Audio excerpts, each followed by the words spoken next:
All right. So, we talked a little bit about how to keep our dogs calm when people visit, calm when they leave. Um, and I know for some of you guys, crate training is being reintroduced. So, how do we keep them calm when we're around and they're in the crate, and when guests are around and they're in the crate?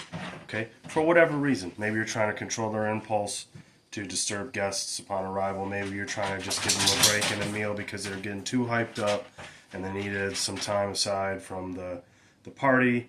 Maybe they're tired. Maybe they want to be in the crate. You don't know. Whatever it is, it's a good reason. Crate time's a great time. Love it. Full support. More crate time. When the dogs are younger, the more free they can be later, right?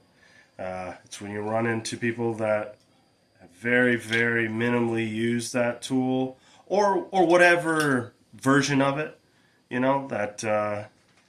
that's around. A lot of people will say, my parents' dogs were never crated. That doesn't mean they didn't have crates. They found whatever, a crate equals a den. Same thing. They found whatever that meant to them in the house, and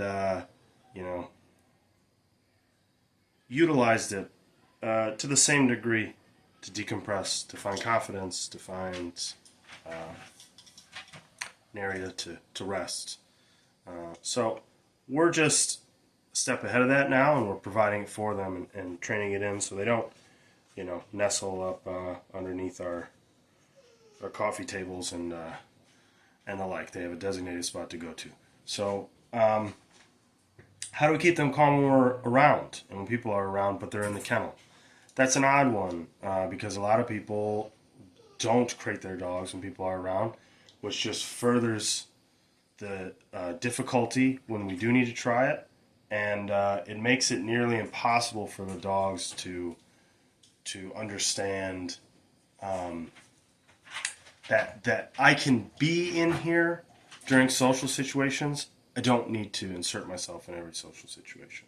So for whatever reason it is, the time's going to come up when you're going to want to crate your dog for during a social experience, during eating dinner, during having guests over, which is the most common. I don't know. Maybe you just want some alone time. Maybe you want to watch a movie. You just want some space. That's okay. Dogs want space from us too, believe it or not. They want space from other dogs, and it goes both ways, and there's nothing wrong with that. So, in order to get there, it's not all about marking down the bad behaviors displayed in the crate, the reactions in the crate, as much as it is marking up the good moments, right? The chewing on a bone, the being calm, the laying down, the sleeping, the just general relaxing, minding your own business, doing anything, playing with a toy in there, right? And enrichment in there, anything like that. Those are all great things. Those are all great moments of learning independence. Okay, we don't have problems like separation anxiety. We don't have problems like fear, aggression, dominant aggression. When we have dogs that are independent, confidently independent, can go anywhere with anyone, any place, anytime, and comfort themselves in that environment. Maybe they don't know that person, so maybe there's a little bit of this, maybe there's a little side eye. That's great. They've gone through all of that, so they know how to handle it, and they know how to evaluate the situation, the person, and then they can determine whether or not it's safe. So they don't always need us to do that for them. If we encourage more independence when they're younger, more crate time, more facing your fears on your own, and less socialization. Not none. Socialization is very important, but not over socializing the dog, because over socializing leads to being overly affectionate to the dog, and being overly affectionate, right, leads to codependence. Then I can't leave, I can't eat dinner, I can't have guests over, I can't take my kids to football without my dog wondering where everyone's at. Got to be attached to you, whether it's you or not. There's separation anxiety, there's isolation distress. Separation anxiety is attached to one person, and that dog will harm themselves or destroy something to get to that one person when they're gone, but can otherwise be with other people and left by other people. Isolation distress, much more common. Terms are often confused. Isolation distress simply means doesn't like being alone. Not hot on it. Not really what they're into. Okay? They don't like being isolated, whether that's in a crate or that's in a house. That's just, if no one's there, not a fan. That's what most people mean when they say separation anxiety.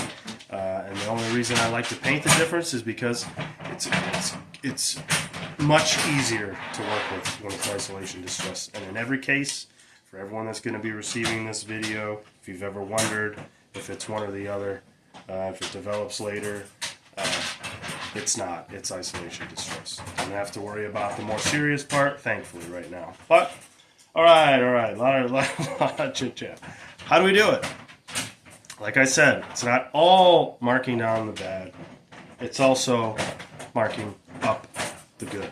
So, I have a balance, okay? I have either a pet corrector or I like condition in some negative marker. Then I have my positive marker, okay? My negative marker is reserved for rare instances where the dog is over threshold and ramped themselves up to a point where they're not going to intake commands, they're not going to listen to anything, they're obsessed, they're barking, they're whining. That's what's happening. That's what they deem the most important. Blinders are on. I'm obsessed. You need a negative marker in that moment. You need to get them out of it. They need to get into a state where they can take direction, and you can actually get some footholds. How do we build them up? How do we mark them up? What's our positive marker? This bad boy. Always. The importance of clickers. I didn't use them for years. I was just doing it all vocally, which you can do. It's much harder. It's just much harder. You have to be so consistent with your tone. You have to teach everyone the right words, everyone the right tone, and when to use it, and how long this. And no. It's a button. It's just, we've been outdone by a button. Trust me. So we're gonna go take a walk around, take a little tour through the zoo here, and I'm gonna show you how to build things up, and if there are things we need to mark down to kind of soothe them down. It's not always, negative markers aren't always the big clap display. Sometimes there's in between, right? Sometimes there's in between positive and negative. It's just a soothing matter. It's just the dog's riled up too much. Bring it down. You just bring them down. Bring your tone down. Bring the dog down. They calm down. They give up the whining. Right? Build up the fact that they gave up the bad behavior. Let's see what everyone's doing. See if we like it. I heard you chewing on a bone. You didn't have to stop for the camera. I heard you. Guess what? That gets a click and a chip. What are we saying we like? You were chewing on a bone. You were minding your own business. You weren't concerned with me at all, and I love it. That's what I'm saying. Do more of that. Do more of that. We get more of these bad boys. Let's see what we got here. We got one all the way down, two all the way down. Little bit of tail, flip when they see me, but you notice how they're not getting up, pacing around, freaking out. They're just going, hey, this guy's here. Doesn't mean I'm going out. Doesn't mean I'm getting affection. But if I chill out, I usually get something. And something, in fact, you do both get. Hope you could see that, kind of dark down there. Little piece of advice, just another little tip. If you notice, I tried to keep them in the down when I gave them the treats. Remember that. If you go in, they're laying down, you get all excited while you're laying down. You go over, you click, you put the treat at the top of the kennel. When I was standing up, and now they got excited, then you clicked. So what are you saying? You wanted me to get up and get excited? You have to think about what's happening at this moment, because this is the check mark. This is as soon as it's pressed, it is hot in here. It's always, as soon as it's pressed, there's your check mark. There's your gold star. So you're saying at that moment, I loved what you're doing. I am rewarding you for the moment this button clicks, not before and not after. What else do we got here? How's Bowie? I'm like $1,000,000. Quiet as a church mouse. We got one down and one casual sit. Okay? I hope you could see those. I can't see the back camera when I do that, but we got one double down, we call it. Benji's even got his head down like that. A regular down is like the Sphinx pose for like training. Double down is that. And you can see the body's kind of cocked sideways, his arms sticking out. He's clearly taking a nap. And then Drax over there, he's got his booty kicked out to the side. Now he's interested because I focused on him too much, and that's my bad. I'll get out of the frame. But those are real moments of relaxation. Those aren't dogs sitting there wondering, what's next? What's next? I heard a guy here. Someone's here. Are we training? I heard a clicker thing. Those are real sits and downs. Those are behavioral sits and downs. It's kind of confusing, but that's a loose term. What I'm saying is those sits and downs are reflective of behavior, not obedience. They just did that naturally. And it's all cattywampus because it feels comfortable to them. And that's what I want to look for in a crate. Comfortability, real comfortability. So now, the little plastic bag, I wouldn't recommend. I just put it in here because I didn't want my sweater to get gross. But the sound of the crinkling paper gets them a little too excited. So we're learning every day, aren't we? After 13 years, we're still learning. So click and go down to the dog because he's laying down. He's half asleep.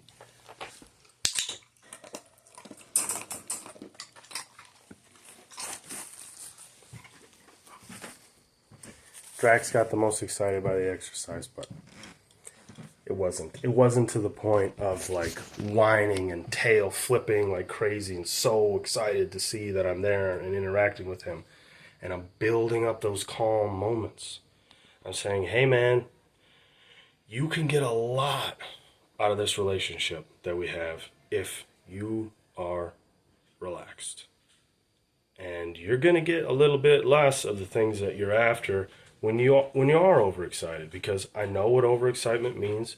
You don't, because you're, a little baby dog, but it leads to over threshold, and over threshold leads to poor decision making, leads to people calling me. So we don't want that. We don't want any of that. We want relaxed dogs inside of the crate, outside of the crate. And then, hey, when it's playtime, when we're outside and we've designated this time, hey, this is social time. Go crazy. Throw the toys around. Have the kids out. Roll around the grass with the dog. Go nuts. They do need that outlet. Don't do it all the time. Don't do it 24/7. Don't. If there are kids involved, I know not everyone has kids, but a lot of you do. It's not go crazy 24/7. It's not a toy. It's a real life thing, and it really matters, especially during those impressionable years. I mean, I like to say anything up to 3 years, but a lot of people say anything like really, really up to 2 when you focus hard on it. After that, it's just, more just insurance. Really impressionable. Really, really impressionable. So we need to be on it for a couple years. Makes the rest of their lives and our lives with them so much easier. Build up the independence. Build up the calm. Constantly mark for your dogs doing things on their own. Chewing bones. Sniffing stuff. Sleeping. Laying down. Choosing to relax on their designated place. Build that up. Build that up. Build that up. Build that up. And then you can take your dog anywhere. Your dog can go anywhere with anyone else. To the vet, to whatever. A little bit of whining. I'm not going to go back in there. I can hear that. And I know what that means. Come back over to me. I just got a treat. That was really cool. I want a treat. No. You don't need to, something like that. Perfect example. Don't need a negative mark. Just wait that out. Wait it out. Already don't hear it. And now when I go back over there and I mark again, what am I communicating? Well, I was doing nothing, paid, whining, nothing. did nothing again, paid.